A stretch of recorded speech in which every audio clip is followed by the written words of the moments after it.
الحمد لله وكفى وسلام على عباده الذين اصطفى أما بعد فأعوذ بالله من الشيطان الرجيم بسم الله الرحمن الرحيم إنما يخشى الله من عباده العلماء فقال تعالى وإذ أخذ الله ميثاق الذين أوتوا الكتاب لتبيننه للناس ولا تكتمونه وقال تعالى يتلو عليهم آياته ويزكيهم ويعلمهم الكتاب والحكمة وإن كانوا من قبل لفي ضلال مبين. وقال النبي صلى الله عليه وسلم العلماء ورثة الأنبياء وإن الأنبياء لم يورثوا دينارا ولا درهما إنما ورثوا العلم فمن أخذه أخذ بحظ وافر. فقال النبي صلى الله عليه وسلم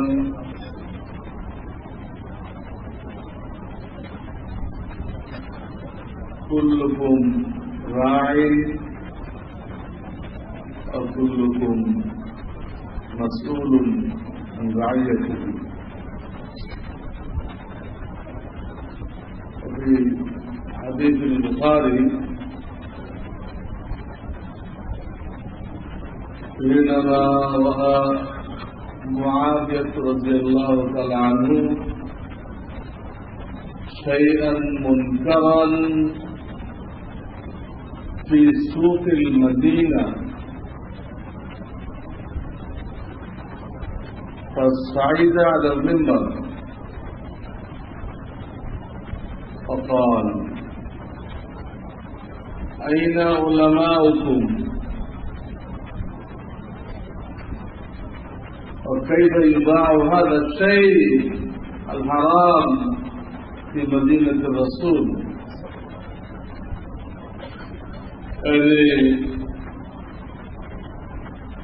ألزم على العلماء أن يغيروا المنكرات المحرمات. صدق الله العلي العظيم وصدق رسوله النبي الكريم. প্রাণপ্রিয় খালেদ মুতাফাররিজ খুজালা আবনা الجامعة الرحمانية আল্লাহ তাআলার বড় ইহসান বড় দয়া যে একটা উপলক্ষ করে দিয়েছেন যার মাধ্যমে আমরা আসাতিজা ফারিগিন তালাবা বছরে কমপক্ষে একবার আমরা একসাথে বসতে পারছি এবং কিছু দিনই বিষয়ে আমরা আলোচনা করতে পারছি, মত বিনিময় করতে পারছি। এখানে 2000-এর পরের প্রজালার আছে। আমি তো বলে রেখেছি এর আগেও যারা পড়ে গেছে তারা যদি আমাদের নজরিয়াকে পছন্দ করে তাহলে তারাও এই কাফেলায় শরীক হতে পারবে। এবং তাদেরকেও নিয়মিত দাওয়াত দেওয়া হবে, তাদের কথাও শোনা হবে। আগে যেহেতু দুই ধরনের ছাত্র ছিল, কেউ আমাদের নজরিয়াকে পছন্দ করছে, কেউ তাহরিকাতকে পছন্দ করছে। তাহরিকাত আমরা অস্বীকার করি না, বাতিলের মোকাবেলার জন্য প্রয়োজন আছে। আমরা অস্বীকার করতাম কোন ছাত্র বা কায়দার সদস্য হয়ে তাহরিকে অংশগ্রহণ করবে, এটা মানা করতাম। নাহিয়ানিল মুনকার আমরা কখনো নিষেধ করিনি। যেখানে এখানে আসার পরও বিভিন্ন সময় আমরা ছাত্র পাঠাইছি। হাজার আলী হুজুর ডাকছেন, আমরা ছাত্র পাঠাইছি। কিন্তু সেখানে নাস্তিকদের রদ করার জন্য আমরা জরুরি মনে করছি। যেভাবে নাস্তিকদের উৎখাত হতেছিল, এই সময় হকপন্থীদের একটা হুঙ্কার, একটা পদক্ষেপ জরুরি ছিল। ولولا دفع الله الناس بعضهم ببعض لفسدت الارض। না করলে তো বিশৃঙ্খলা করে গেছে। মনে হতো বাংলাদেশ মনে নাস্তিকদের দেশ, নাস্তিকদের দেশ না। ঢাকা ভার্সিটি নাস্তিকদের সম্পদ না। এটা দেখ আল্লাহওয়ালা নওয়াব সলিমুল্লাহ কেলাইয়ের কাছ থেকে চাই নিয়েছে, যেটাকে কেন্দ্র করে সমস্ত হিন্দুরা খেপে গেল। বঙ্গভঙ্গ রদ আন্দোলন শুরু করল। কবি রবি ঠাকুর সেই আন্দোলনকে বেগবান করার জন্য গান লিখল। অত্যন্ত দুঃখের সাথে বলতে হয় যে আমরা কি কোন পোড়া কোমালে জাতি কি? আমাদের বিরুদ্ধে গান লেখা হল, সেই গান আমাদের জাতীয় সঙ্গীত হয়ে গেল। এই জাতি কি রকম অধম, আল্লাহ মাফ করে। যাই হোক, এটা একজন আল্লাহওয়ালা উদ্যোগী হয়েছিল ঢাকাবাসী। তিনি মনে করতেন আমাদের কিছু ছেলে পেলে দুনিয়া শেখার দরকার আছে। কাপড়দের সাথে মোকাবেলা করতে গেলে তাদের কিছু হেকমত ঢোকার লাগে। খলিফা মামুনের যুগে যখন মানসিক ফলসফা ঢুকলো, সে খলিফাই ঢুকেছি জ্ঞান বিজ্ঞানের নামে। এই ফলসফার কাণ্ডে ভর করে অনেক সেরেক নাস্তিকতাবাদ ইসলামে ঢুকে গেছিল। তখন আমাদের আকাবেরা নিজেরা নাস্তিক শিখলেন, ছাত্রদের শিখাইলেন। সেই ধারা এখনো চালু আছে। কেন? এটা দুশ্মনের ভাষা। এই ভাষায় কথা বললে তারা বুঝে, এই ভাষায় তাদেরকে মাগলুব করতে পারলে তারা পদানত হয়, মাগলুব হয়। আমাদের কোরআন তাদের কাছে আহমিয়ত নেই।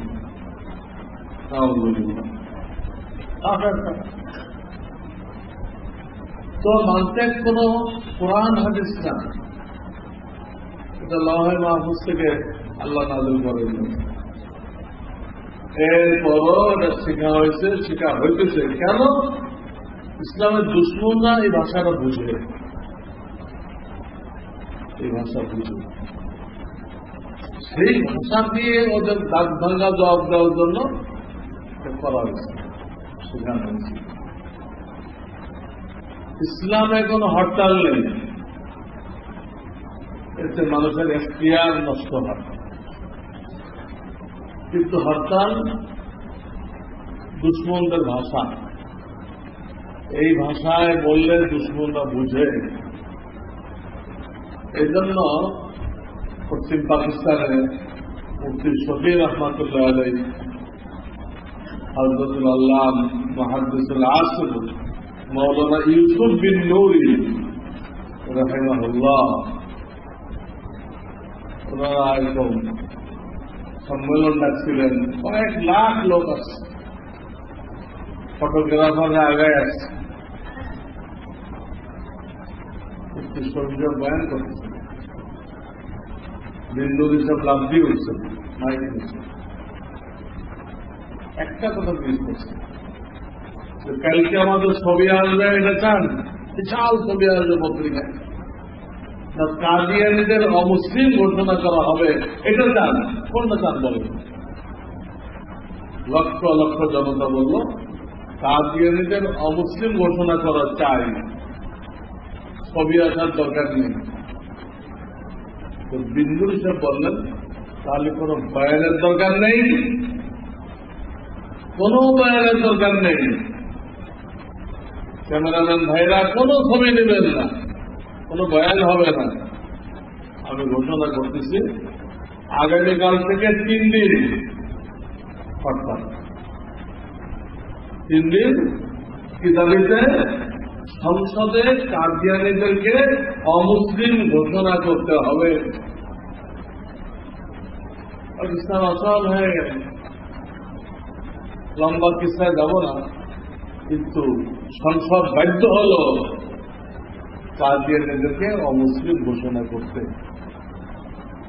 আমার বলার উদ্দেশ্য, হরতাল কোন ইসলামের কাজ না। আল্লাহ রসুল মুনাফিকদের বাগানে আগুন লাগাই দিয়েছিলেন,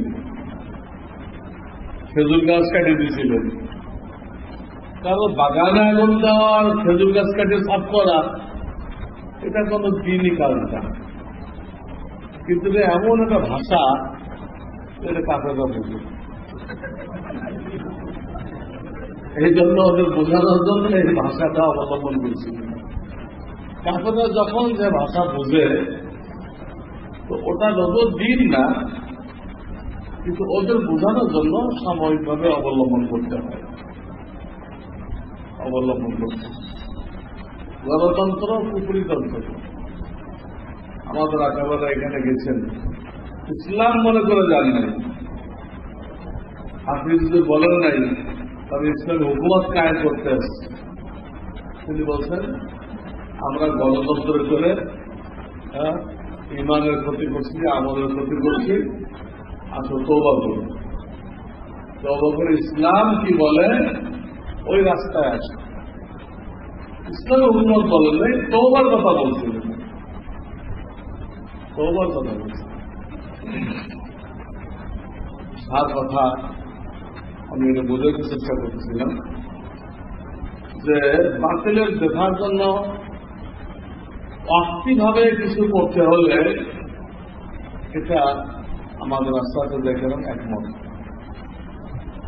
কিন্তু ওইটাকে মাসগালা বানাবে, বাকায়দা ওর সদস্য হয়ে, এটা আমাদের তাদেরবে আসছে, এটা ছাত্রদের জন্য মহলেকাত, এলেমের থেকে মাহরুমিয়াতের সবাব। এই জন্য আমরা এটার অনুমতি দিতে রাজি নেই। আমাদের সাহেব থেকে আলাদা হলাম এই কারণে, আর তো কারণ ছিল না, এই কারণে তো আলাদা হইলাম। যদি আমরা অনুমতি দেয় উনি খুশি হবে, কিন্তু কোন ছাত্ররা এখান থেকে বের হবে না। সিয়াসতের অনুমতি দিলে সেই মাদ্রাসায় কর্মী তৈরি হয়। আমরা এমন মাদ্রাসা চালাইতে চাই যেখান থেকে কর্মী না আমির তৈরি হয়, দিনের যে কোনো কাজের নেতৃত্ব দিতে পারে। আমাদের অল্প জায়গা আছে যেটা কর্মী তৈরি করতে খরচ করে গেলে হবে না। এখানে যারা ভাগে হবে প্রত্যেককে আমির হইতে হবে, দিনের যে কোনো জরুরত লাগবে সে আগে দাঁড়াই যাবে। বাকি লোক তার সাথে জুড়বে। মামুল তৈরি করার মাধ্যমে না। আমি কি বলতে চাই, এটা আমার আয়াতগুলো যারা খেয়াল করছে, হাদিস খেয়াল করছে, তাদের তো নসিহত হয়ে গেছে। আমি যে আয়াতগুলো তেলাওয়াত করছি, এটি তো আমার বলার উদ্দেশ্য। এখানে খোঁজালা তোমরা এখন মুফাসসির হয়ে গেছো, কেউ মুহতামিম হয়ে গেছো, কেউ শাইখুল হাদিস হয়ে গেছো। এখন তো এগুলো অর্থ করে বোঝানোর এখন আর প্রয়োজন নেই। হ্যাঁ, প্রথম আয়াতে বোঝাচ্ছি নিজের ব্যক্তির তারাক্কির দিকে খেয়াল রাখতে হবে। ব্যক্তি আল্লাহর সাথে নিসবত গাঢ় করো, কোন না কোন আল্লাহ আল্লাহর সাথে জুড়ে থাকো, বিচ্ছিন্ন হয়ে আগানো যাবে না। হযরত থানবী পারে নাই, গঙ্গোহী পারে নাই, মানবী পারে নাই, কিয়ামতটা কেউ পারবে না। এটা বোঝানোর জন্য ওই আয়াতটা পড়ছে,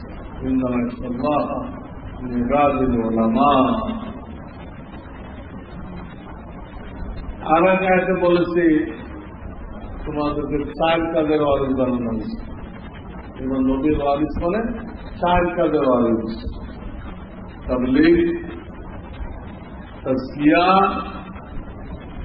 তালিমে কুরআন, তালিমে সুন্নাহ।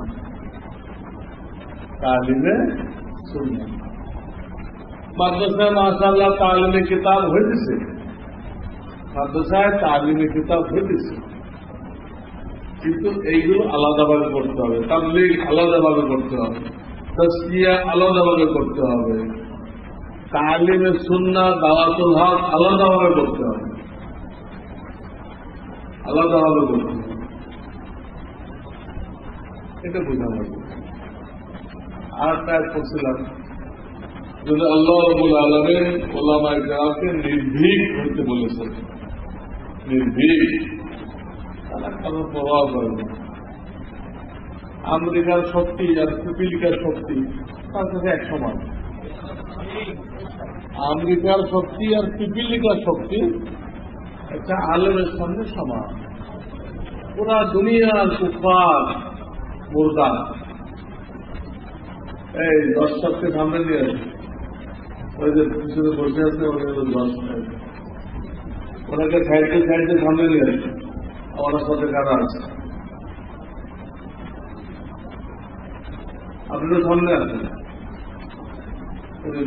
রানিং দল কি বলতেছিলাম, ওলামায়ে কেরামকে নির্ভীক হইতে হবে। ওখানে বলা হয়েছে যে আল্লাহ ওলামা, আমাদের চাও আল্লাহ ওলামায়ে কেরাম থেকে ওয়াদা নিয়েছেন, আম্বিয়া কেরাম থেকে যেরকম ওয়াদা নিয়েছেন ওলামায়ে কেরাম থেকে ঠিক ওই রকম ওয়াদা নিয়েছেন। সেখানে বলেছেন লাতুবাইয়িনুন্নাহু লিন-নাস ওয়া লা তাকতুমুহু, তোমরা আল্লাহর কথাগুলো খুলে খুলে বলো, খুলে খুলে বলো, কাউকে ভয় করো না, ছুপাইও না, ইনশাআল্লাহ কোনো সমস্যা হবে না। হ্যাঁ, এই কথাগুলো বলতে গেলে নিয়ত খালেস লাগে, কি লাগে,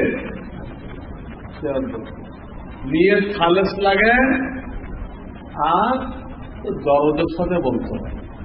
কিভাবে?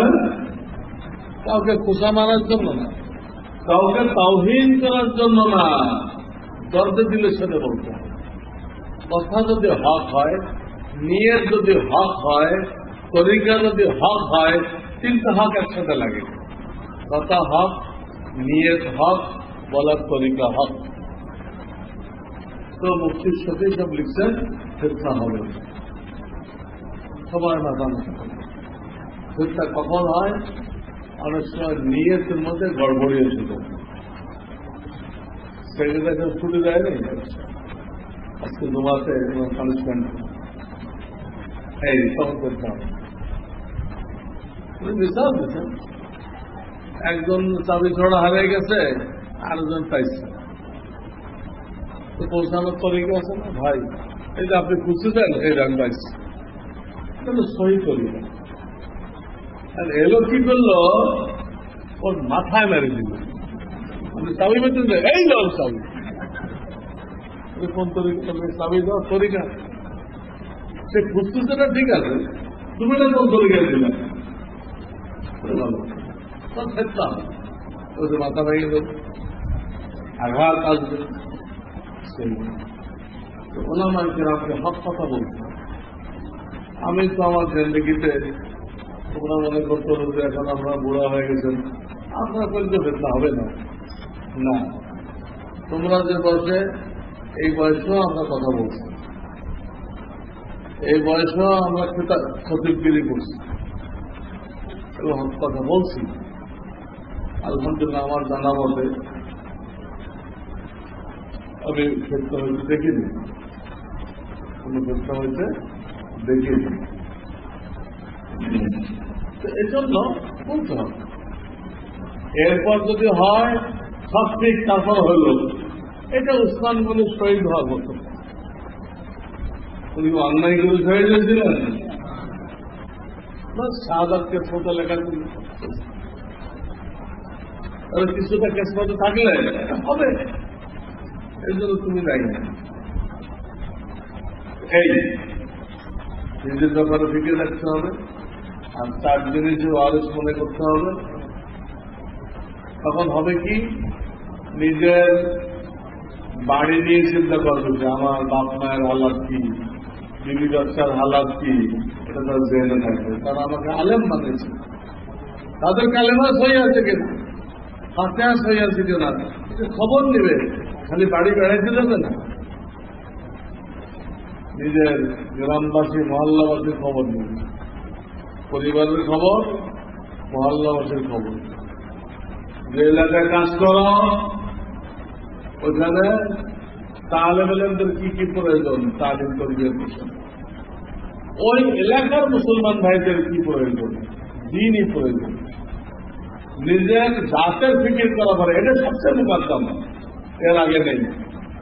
ইয়া আইয়ুহাল্লাযীনা আমানু আলাইকুম আনফুসাকুম, এর আগে কোনো কাজ নেই। ফজলুস সাবিলে মাওলানা হামিদ সাহেব লিখছেন, নিজের ফিকির করে আত্মশুদ্ধি করার আগে তুমি ওয়াজও করবা না, বইও লিখবা না, কিতাব কোন আবিষ্কারও দিবা না, তো তোমার আল্লাহর সাথে তাআল্লুক মুনকাতে হয়ে যাবে, আগে বাড়বে না। তো এই নিজের ফিকিরের সাথে সাথে পরিবার, নিজের এলাকা, মাদ্রাসার তালেব ইলম, ওই এলাকা, সব দিকে দৃষ্টি রাখতে হবে। রেখে আলহামদুলিল্লাহ এবার যে সংখ্যা তোমাদের হাতে দেওয়া হয়েছে, ওখানে দেখো একটা ইতিহাসে অনুমান আছে, মাদ্রাসা ভিত্তিক জনগণকে দিনদার বানানোর তরিকা। মাদ্রাসা ভিত্তিক কি মেহনত করলে পুরা এলাকার লোকজন দিনদার হয়ে যাবে, একটা পয়েন্ট এখানে লিখছি, তোমাদেরকে আমার দিলের থেকে এটা থাকবে, দাবি থাকবে যে পারো এর সবগুলো চালু করো, যে পারো না একটু একটু বাড়ো, পয়লা একটা করো, আর 5 দিন আর একটা করো, এরকম করতে করতে যে কটা পয়েন্ট ওখানে দেওয়া আছে সবগুলো করো। দেখো পুরা এলাকা বদলে গেছে। আমার সাহেব বলছেন, তোমাদেরকে সমালোচনা করার জন্য বানানো হয় নাই, জামানা খারাপ হয়ে গেছে, এই হয়ে গেছে, এই জন্য বানানো হয় নাই, তোমাদের তো জামানা পাল্টানোর জন্য, তোমাদের তো পরিবেশ বদলানোর জন্য বানানো হয়েছে। এয়ার কন্ডিশন যদি ছেড়ে দেওয়া হয়, দরজা জানলা বন্ধ করে, কয়েক মিনিটের মধ্যে পরিবেশ বদলাই যায়। একটা এয়ার কন্ডিশনের যে পাওয়া, একজন হক্কানি আলেম তার পাওয়া, এর থেকে অনেক লক্ষ লক্ষ লক্ষ বেশি।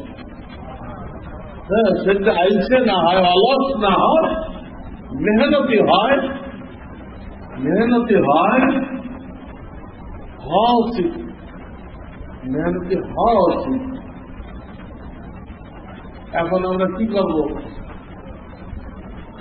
মুশকিল হয়েছে, ফ্যান না হলে ছাত্র আসবে না, কিন্তু এগুলোতে তো আরাম ফিরি হয়ে যায় কিছু না। আমরা যত জ্ঞান দেই আর যত খানা ভালো করতে চেষ্টা করি, খারাপ সাইড আছে, বিলাসিতা আছে।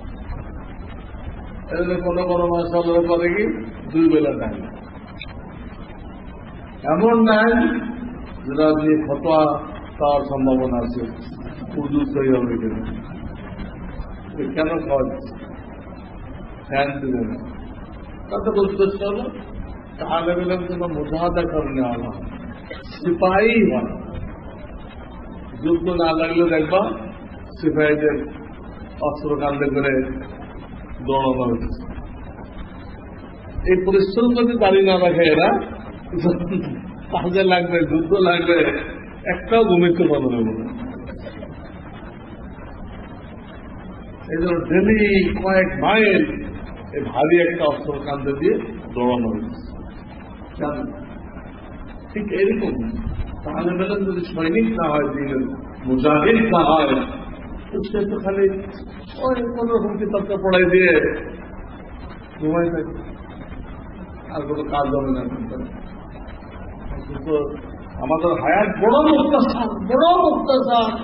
এই দেখতে দেখতেই বালেক হয়ে গেছে, আবার কয়েকদিন পর দেখতে দেখতে কয়েকজন বাপ হয়ে গেছে, আবার দেখা দাড়ি বেড়ে গেছে। হ্যাঁ, এই আব্দুল কাদের সাহেব আমার আলু ভর্তা বানাই দিল, আমার তো দাড়ি বেড়ে গেছে।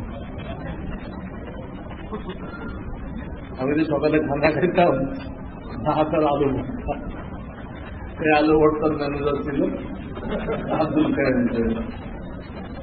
আর আমার কাছে চাইছিল মুক্ত মুরব্বী হয়ে গেছে, আমার থেকে সাহেব হয়ে গেছে। যাক, আল্লাহ যাকে যায় এরকম মর্তবা যায়।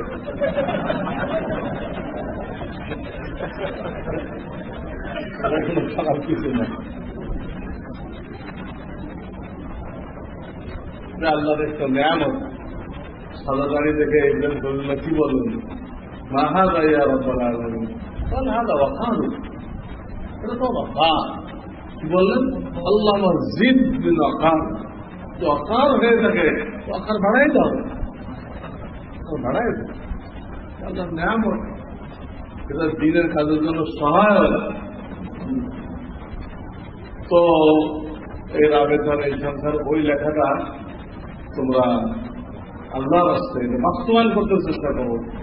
কারণ এই দেশটা নিয়ে এত গভীর ষড়যন্ত্র হয়েছে, সেই দাস্তান বলতে গেলে আমার অনেক টাইম লাগে। এই দেশটা নিয়ে কি কি ষড়যন্ত্র হয়েছে, পার্বত্য চট্টগ্রামকে আলাদা করার জন্য কি কি ষড়যন্ত্র করা হয়েছে। একটা পর্সা হয়তো 2-4 দিনের মধ্যে সামনে আসছে, একটা পর্সা এই জন্য এটা এখনো ফেরেস করা হয়নি, তোর পরিচয় নিয়ে এইটা বললেও কিছু আন্দাজ হয়ে যাবে যে দেশটা কোন দিক দেখেছে, আমরা কোন দিকে গেছি, কিছু আন্দাজ করতে পারবে। ভয়াবহ এই দেশের ইসলামের যদি উত্থান, পুরো দুনিয়ার কাফেররা মিলে কোনোভাবেই বরদাস্ত করতে পারতেছে না, কোনোভাবেই বরদাস্ত করতে পারতেছে না। সারা দুনিয়ার কাফেররা এক হয়েছে এটা ঠেকানোর জন্য। তো আমাদের তো জাহেরি সামান কিছুই নেই, সামান দিয়ে মোকাবেলা করবো। আমাদের দিনের কাজ করে আল্লাহকে সাথে নিতে হবে, তাহলে অটোমেটিক মোকাবেলা হয়ে যাবে। দিনের ক্ষেত্র বাড়ায় আল্লাহকে রাজি করে আল্লাহকে সাথে নিতে হবে। ওয়ামাকারু ওয়ামাকার আল্লাহ আল্লাহু খায়রুল মাকিরিন। আল্লাহ মোকাবেলা যথেষ্ট হয়ে যাবে। আমরা প্রত্যেকে দায়ী হয়, আমাদের সাথে টক্কর দেওয়া মানে আল্লাহর সাথে টক্কর দেওয়া। আমরা দায়ী হই, যে যে এলাকায় আছি দায়ী হই, আমাদের সাথে টক্কর মানে স্বয়ং রব্বুল আলামিনের সাথে টক্কর। আর রব্বুল আলামিনের সাথে টক্কর দিয়ে কেউ টিকতে পারবে না, কেউ টিকতে পারবে না। আফগানিস্তান খালি হাতে মোকাবেলা করছে, খালি হাতে কিচ্ছু নেই, খালি হাতে মোকাবেলা করছে। রাশিয়া তসনস হয়ে গেছে, আর আমেরিকার লেজে গবরে অবস্থা হয়ে গেছে, আমেরিকা দেউলিয়া হয়ে গেছে, লক্ষ লক্ষ লোকের চাকরি ছাটাই হয়ে গেছে। একটা খোলস তো দাঁড়ায় আছে, একটা খাম্বা দাঁড়ায় আছে, কিন্তু ওর মধ্যে কিছু রাখে নাই ওই বুকে। এই আমেরিকার অবস্থা। আর আমি তো দেখতেছি এক টেম্পুওয়ালা লয়ে এসে দেশ চালেন, কি দেশ চালেন, সারা জীবন জোয়া করছে, কি বলবো, বহুত খুশি হয়েছে আমি এই লোকটা ক্ষমতা আছে। এরকম একটা পাগল ছাগল না আসলে আল্লাহ এটাকে টুকরা টুকরা করবে, এটা কেমনে হবে? যাই হোক, তো এই দেশের করুণ চিত্র তোমাদের কিছু কিছু জানা দরকার, যা আমি এখন ব্যাখ্যা দেওয়ার টাইম পেতেছি না। তো তোমরা এখানে যারা ইসলাম বিভাগ আছে এদেরকে বলে রাখো যে ফ্রেশ হয়ে গেলে তোমাদের নামের জন্য পাঠায় দেয়, আন্দাজ করতে পারবা, তখন মেহনত করাটা আসান হবে। আর হাদিস যা পড়ছি আমি, তোমাদেরকে আল্লাহ দুনিয়া জমা করার জন্য বানাই নাই, তোমরা নবীর ওয়ারিস লাখ লাখ টাকা জমা করলাম, এই জন্য তোমাদের বানানো হয়নি। লাখ লাখ টাকা জমা করার জন্য কত কারণ রয়ে গেছে, কত কারণ রয়ে গেছে, কত জমা করো, তোমাকে তো কাজ করতে হবে। আরব আমি খালি তোমার পয়লা বলছি, আরব দেশে ইমামতি করতে যাওয়া কোনো দিনের কাজ না। ওই যে তুমি নামাজাবি হয়ে নেওয়ার প্রয়োজন, কোনো নসিহত করার সুযোগ নেই যেখানে, ওখানে আরো তোমার নসিহত শুনবে, তোমাদের মনে করে গঙ্গা আর তুমি একটা সোনা জানো আর তুমি গঙ্গা, কি নেবে তোমার নসিহত? কিন্তু কাজ না, কাজ এখানে থেকে দিনের মেহনত করো। আমাদের জিন্দগিতে সুযোগ আছে, আমাদের জিন্দগিতে সুযোগ আছে। কোন মদিনা ভার্সিটির টিচাররা আমাকে প্রস্তাব দিচ্ছে, আমাকে নিয়ে যাবেন।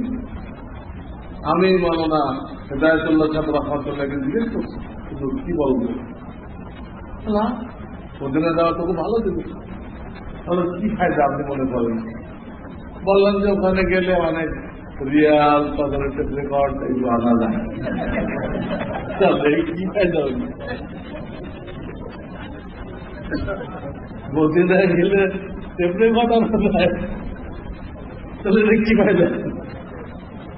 তখন বুঝলাম যে উনি কিনাই জব দিতেন, কোন ফায়দা নেই। আমি যাইনি, পাওয়ার বড় যাইনি। এই জন্য কিছু কোরবানি করো, দেশের জন্য কিছু কোরবানি করো। এখনো যমুনা ব্রিজ পার হলে নামাজ দৌড়াইতে হবে, তাহলে এই পরিমাণ আলেম কি হয়েছে বাংলাদেশের জন্য যথেষ্ট? নামাজ কেন দৌড়াইতে হবে? আমি লালমনিহাট গেলাম, বললাম সবচেয়ে বড় আলেমকে তারাই নাম বানাইতেন, আমি মুসাফির ছিলাম, সবচেয়ে বড় আলেমের নাম বানাই দিয়েছে। হাসি কেলাস শুরু করছে, মাকানা মুহাম্মাদুন, রসুলের মাকান কোন জায়গায়? আর নামাজের মধ্যে তো কিছু কইতে পারলাম না, পরে নিজের ইশারা দিলাম, তখন আবার পড়ে কিচ্ছু হয়নি। না মাকানকে শুরু করছে কেতাবকেরা, মাঝে টান আছে, কোন টান এই জন্য মাল জমা করার জন্য লোক আছে, তোমার দরকার নেই। তুমি এলেন ছড়াও, এলেন বিতরণ করো।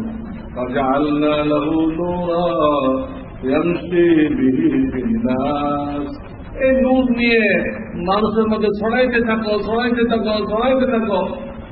এইভাবে ছড়াইতে ছড়াইতে তুমি মরে গেলে তুমি শহীদ, বিছানায় মরেও তুমি শহীদ। দিনের খেদমত করতে করতে যদি আলেম মরে যায় তো শহীদ হয়ে যায়, যত গলা গালায় নেই। দেখো আমাল সুন্নাহ আমি লিখছি হানিফার কিতাব থেকে শহীদ 40 প্রকার, এটা আছে কি? এই হাদিস আছে। তো এই মোটামুটি কয়েকটা কথা বললাম, আর হুজুর তো বাকি কথা তোদের বলে দিচ্ছে। নতুন কি বলবো, ইসলামের কোনো নতুন কথা আছে? যে যাই বলো ও 1400 বছর পিছনে যাই বলতে হবে, যে যাই বলো কোথায় যেতে হবে? 1400 বছর পিছনে যেতে হবে। এমন একটা লয়ে আস 1400 বছর ছিল না, কিন্তু মজুদি হয়ে গেল। কি হয়ে গেলে মসজিদ হয়ে গেলে, হ্যাঁ হবে না। ওই পিছনের কথাই দৌড়াইতে থাকতে হবে। তবলি করার জন্য সায়াতুল দৌড়ায়, তুমি ওই পিছনের কথা বলে নবীজি কি বলে গেছেন বসলেই, নবীজি কি বলে গেছেন, নবীজির সুন্নাত কি, এই বলতে থাকো এই বলতে থাকো। হাফিজ হুজুর কত বড় আলেম, যিনি বুখারী পড়েছেন, যিনি মুফতি ছিলেন, যিনি সাহারানপুরে দাওরা হাদিসে নাম্বার আওয়াল হয়ে হযরত জাকারিয়া রহমতুল্লাহ থেকে বজলুল মজুদ হাতিয়ে পেয়েছেন, কত বড় আলেম, কিন্তু বয়ান কি করছেন, ওই নামাজের সুন্নত কি, উজুর সুন্নত কি, খাওয়ার সুন্নত কি, এতে কোনো দাম কমে গেছে না বাড়ছে? হ্যাঁ, অনেকে বলছে এরা মানে এলেম কালাম নেই, তাহলে সুন্নত অনেকে ধারণা করছে। কিন্তু আমরা মক্কা শরীফ দেখছি সারা দুনিয়ার ওলামারা হাঁটু গেড়ে ওনার সামনে তেমনি বক্তব্য শুনেছে। দেওবন্দ আসছে তমাম আসাদে দেখলাম হাঁটু গেড়ে তেমনি বক্তব্যের মতো বসে গেছে, আর উনি ধমকাইতে আছেন দেওবন্দে বসে, তোমাদের আজান গলত কেন, তোমাদের আজান সুন্নত তরিকায় নিয়ে গেল। দেওবন্দ বসে দেওবন্দের মহতামেন আর মহাদ্দেশকে ধমকাই দিচ্ছে। কিসের ফলে রাজত্ব করে গেছেন, বাদশাহী করে গেছেন। সুন্নত সুন্নত কথা বুঝে আসছে? এগুলো তোমরা দেখো, অনেকে দেখছো ওনাকে, এইগুলো নিজের জিন্দিগিতে বাস্তবায়ন করো। আর তোমাদের যে সমস্ত সমস্যা হয় ফিল্ডে কাজ করতে গেলে এগুলো লিখিত হোক মৌখিক হোক, আশা করে কেরামকে জানায় একটা পরামর্শ নেব। নতুন জিনিস দিলে করতে দেবে না, কোনো সমস্যা হয় কিনা ব্যস্ত হয় কিনা ওগুলো আমাদেরকে জানাও, লিখিত জানাও, বা আসে জানাও, বা যেখানে মোবাইলের জমানা জানাও। হ্যাঁ, জানাইলে যে কোনো হুজুরকে জানাইলে উনি আমাদের সাথে মশলা করে একটা ফয়সালা তোমাদেরকে জানাই দিই। এইভাবে আগাইতে থাকো, ইনশাআল্লাহ তোমরা কামিয়াব হয়ে যান এবং আল্লাহ এদেরকে হেফাজত করবেন, এদেশের মসজিদ মাদ্রাসাকে আল্লাহ রক্ষা করবেন, যদি আমরা ঘুমায় না যাই। আল্লাহ আমাদের সবাইকে কবুল করেন। ওয়া আখিরু দাওয়ানা আনিল হামদুলিল্লাহি রাব্বিল আলামিন।